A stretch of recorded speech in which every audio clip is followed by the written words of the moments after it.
There we go. Oh, I gotta just adjust that quickly. Just enjoy my cleavage while I do this. There we go. Okay. He comes running. Huh? It's Hump Day. So we're ready for Hump Day Q&A. And today we're discussing relationship anarchy. A really good friend of mine, total expert on relationship anarchy, suffers from chronic pain and is not able to attend today.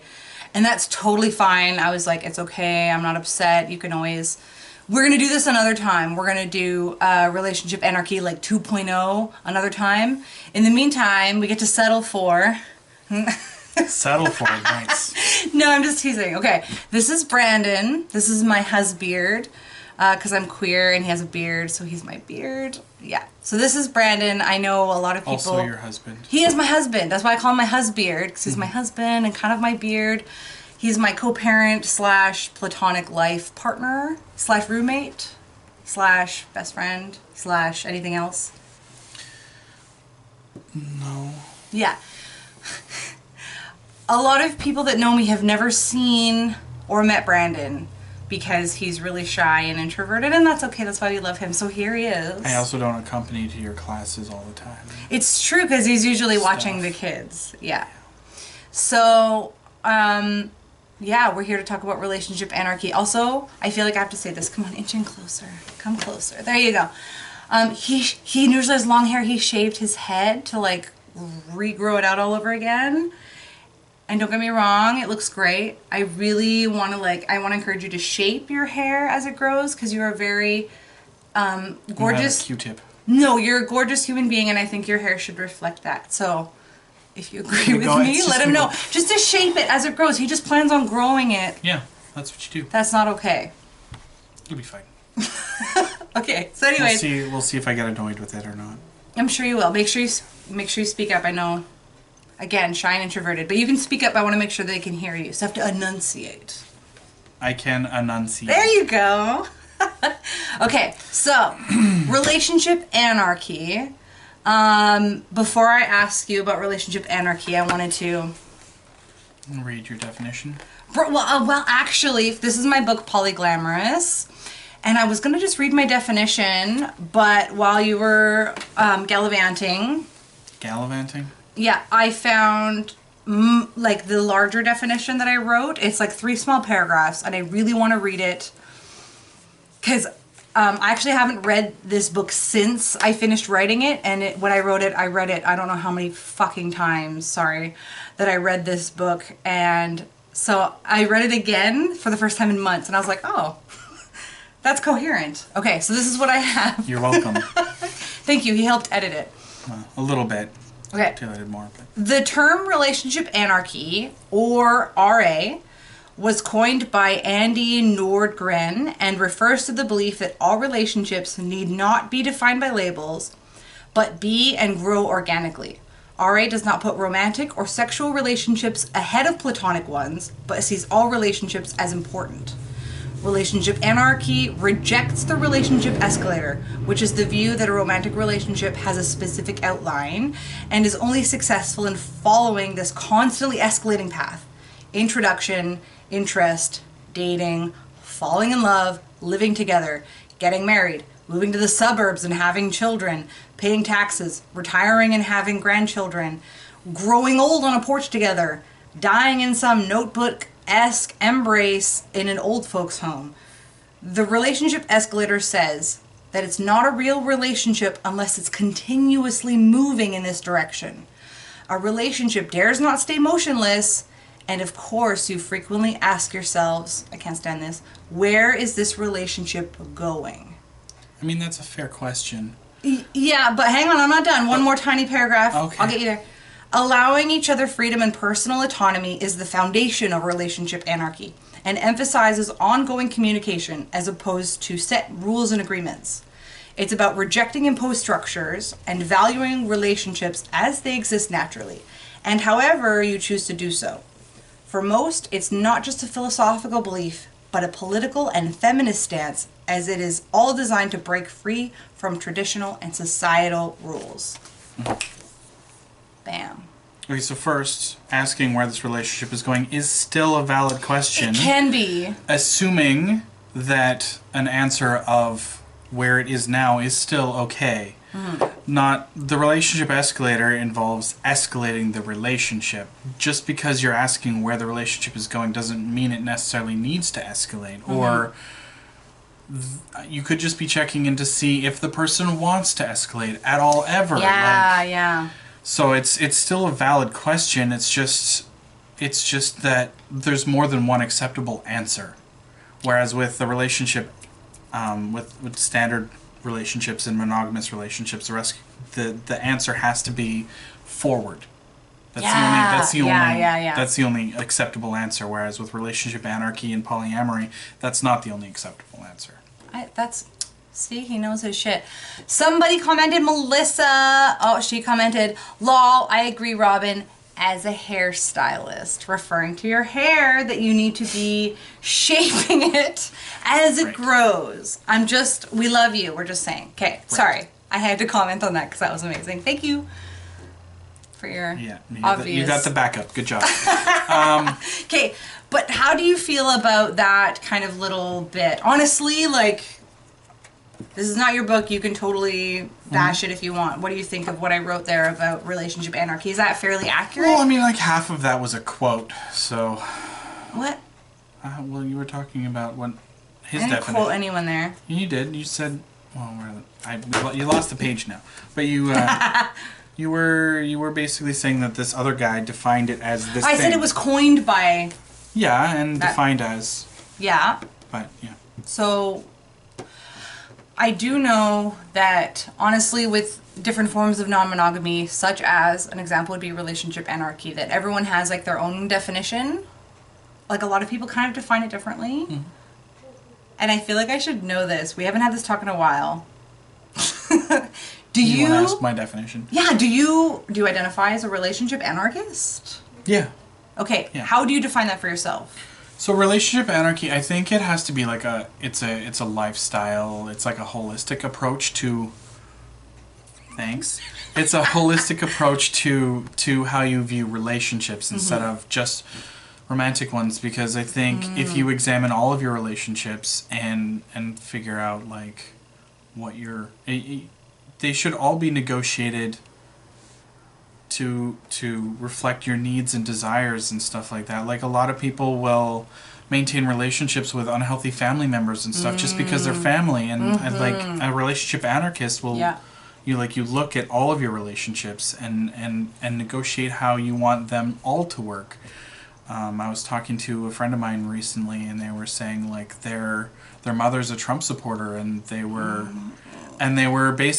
saying like, I love you, I want to stay in contact with you, but if you bring this up, I am going to leave whatever we're doing because we cannot agree on this. And you view this as a political standpoint. I view this as an attack on myself and the people that I love because I'm queer or I'm gay or I'm not white. Like there's so many reasons that you can, like, it's not okay, right? For them.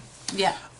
So they needed to set that boundary, and when it wasn't respected, they had to walk away, even though it was hard to do at the time. So I think relationship anarchy is just about being willing to examine your relationships and negotiate what you want it to look like, what you need, what they need, what you can agree to, and what you don't need. And sometimes that involves escalating the relationship, and sometimes it doesn't.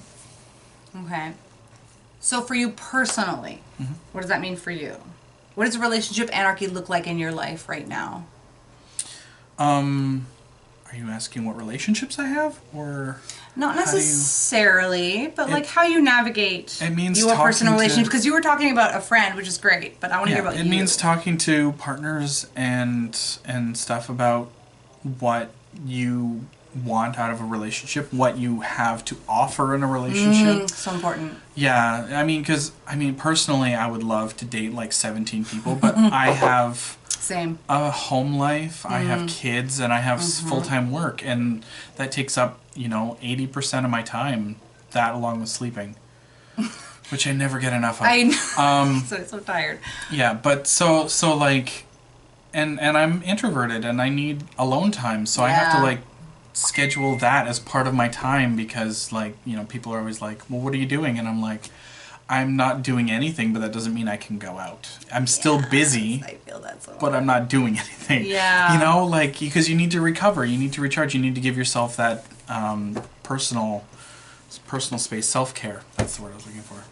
That's actually going to be my topic next week is self-care, but I'll get back to that. Good plug. So, you're welcome. And actually, you mentioned kids already. I was going to ask you, obviously, like, there are kids.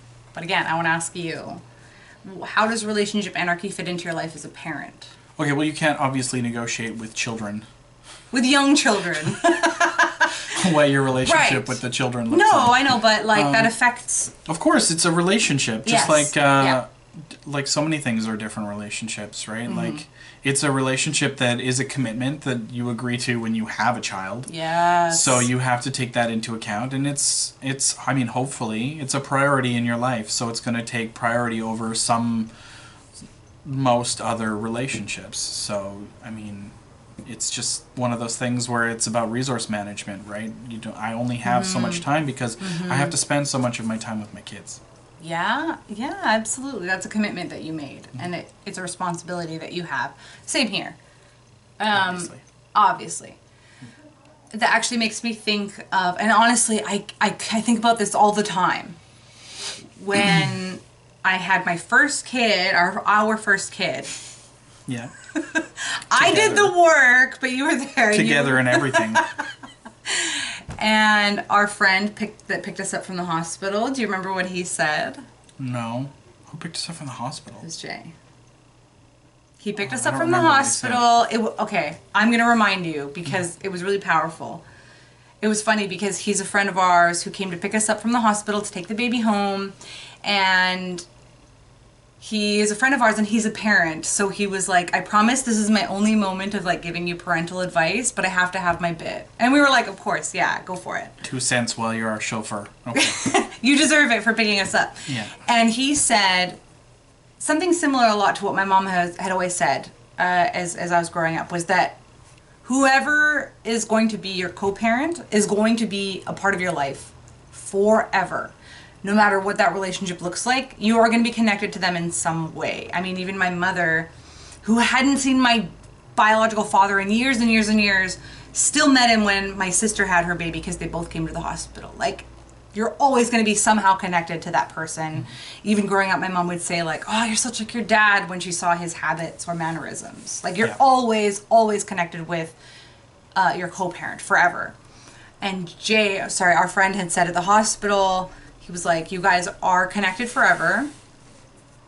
And it's up to you two, no matter what that relationship looks like, to decide whether you're going to make it a positive relationship or a negative relationship. Mm-hmm. That always really stuck with me. Like, no matter whether we're living together, whether we're romantic, whether we're whatever. I mean, a lot of parents put their shit on their kids to try to get at each other, and it's like, no, in order to be good parents we should try our best to make it a positive relationship and whatever's healthy. I'm kind of going into parenting stuff and we go back to relationship anarchy, but that was just something that really stuck with me.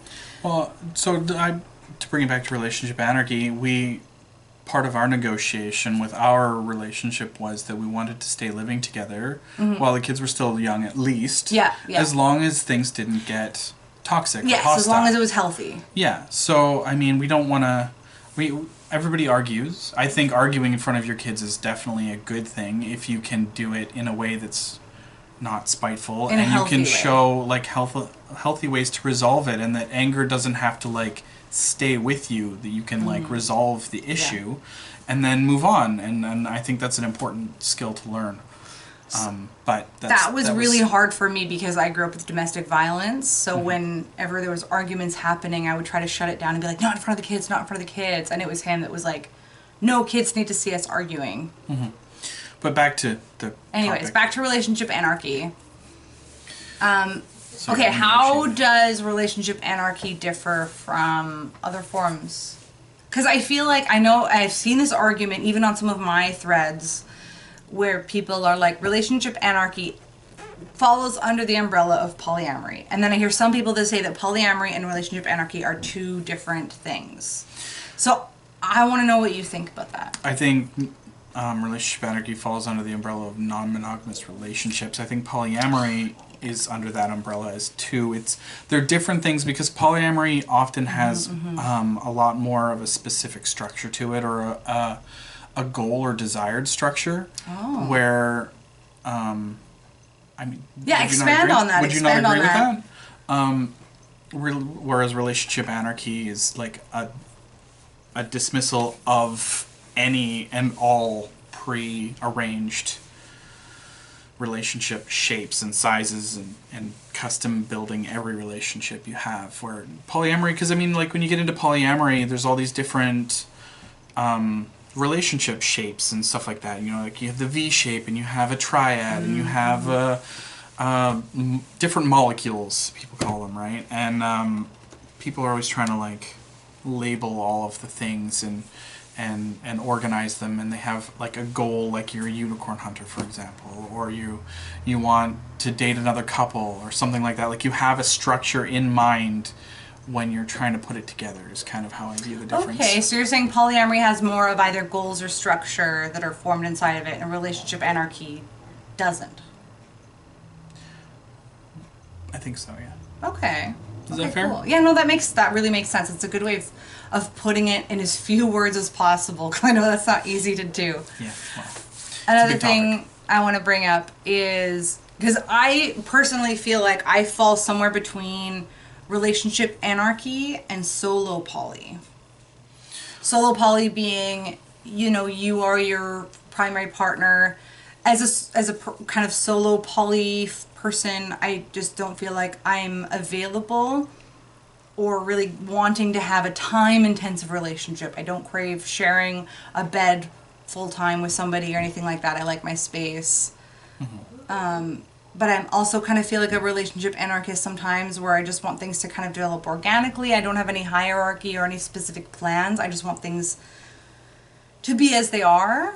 So, and I've heard this from a lot of folks that feel like they are a combined or somewhere in between relationship anarchy, or relationship anarchist, and a solo polyist.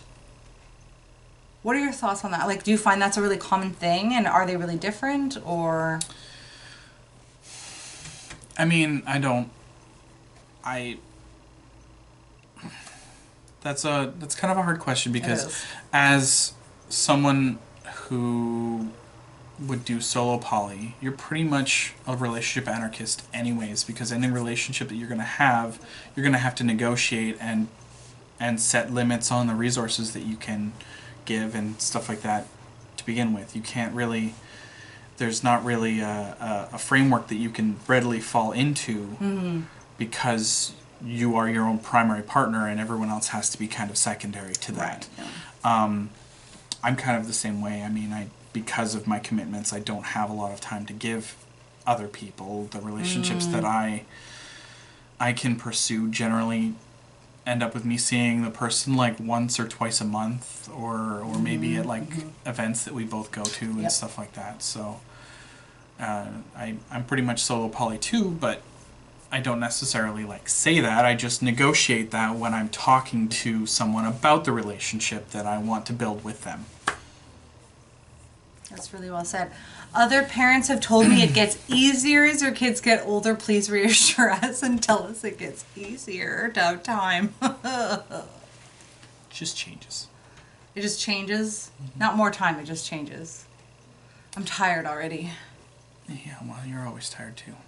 Because we're parents of young children and we both work. So is there a difference between relationship anarchy and solo poly? I mean, there can be. I mean, just because you're a relationship anarchist doesn't mean you want your primary partner to be yourself. You could be a relationship anarchist and have several live-in partners. Right. But it's common for people to be solo poly and relationship anarchist, or somewhere in the middle. It's just labels. I know, it's hard. It's really hard to navigate sometimes. I even tried to make a chart and it just doesn't work, because there's a lot of overlap. I mean, a relationship anarchist could look like any one of the polyamorous shapes, right? But it's more a matter of how you're approaching the relationships as opposed to like what they specifically end up looking like. Right. Okay. How you approach the relationships and how you approach negotiating the relationships is the main part, because relationship anarchy is a lot about, I mean, polyamory requires a crazy amount of communication anyway, but relationship anarchy requires like communication and negotiation of like your relationship specifically, because you want to find what works for everyone involved in the relationship. Yeah. Yeah. That sounds good. Before, I know you're bouncing.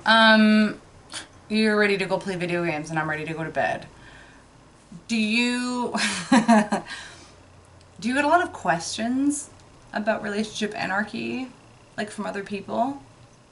I mean, I don't put myself out there very often, so No. people don't tend to ask me a lot of questions unless I'm like specifically dating them. Are there any questions that come to mind that you think are really common that people might want to ask about relationship anarchy? No. I mean, I know, I'm like, honestly trying to think of some right now, but I think I'm too tired. My brain is like kind the of fried. basics of like what is it and stuff, but we've already Right, covered we've already that. kind of covered that. But I mean, most of the time it would be like specific stuff between me and that person. Like, what are you looking for? Right. What do you have what to do you offer? have to offer? What That's do you, important, not what just do you what you're want looking to for. offer? What do you, Oh, yeah. all that kind of stuff. What about people asking about your polycule? Is that relevant? I don't think I've ever had anyone specifically ask what my polycule looks like. Okay. Polycule meaning like what your world of relationships looks like? I mean, people, I guess I've been asked that question, not Yeah. not using that word. Not using the word polycule. I've had people like, say who like, are what you does your dating? polycule look like? Oh, I've had people ask who else I'm dating and stuff like Right. that. And then you get a pen and paper and you have to like draw it all over. It's not that complicated. Like I said, I don't don't know. have a lot of time. You're like, okay, I've got like this girlfriend here and I've got like my kids and my wife and Minecraft. Minecraft. No. Is it Minecraft? No, it's League of Minecraft. Legends. Yeah. League of Playing that Legends. more. I'm not a computer gaming person. No, you're not. Okay. So, any last thoughts before we say au revoir? If you want to get into relationship anarchy and stuff This like guy, that. he's a pro. Am I? Okay. You're a If pro. you want to get into it, read first.